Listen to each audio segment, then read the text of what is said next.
So maganda din pala ang kuan nila, yung port nila. Yung parang kuan ng mga tao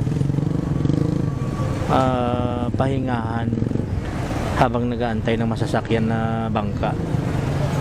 Ayun ang dilaw, oh. Puno na rin. Ang balita ko, mga kuan lang naman, mga 30 minutes to 40 minutes papunta ng Talim Island. Malapit lang dito Talim Island.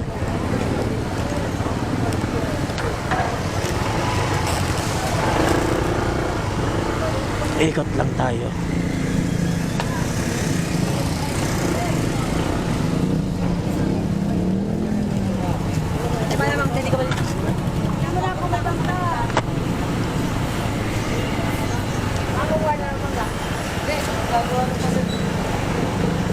Ito na yung public market ng Binangonan. Masikip lang yung daan.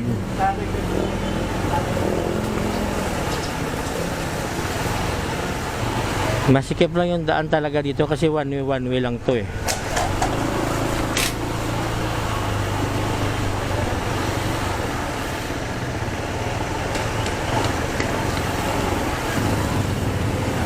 Ito naman yung pinaka-church nila ng Binangonan.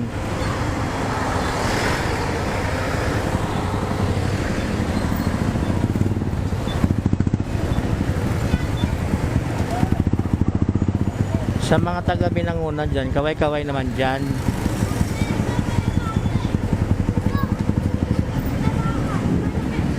Yung mga taga Binangonan kung saan man na sulok ng mundo or saan man sila nasulok ng lugar, ito makikita yun na ang inyong lugar.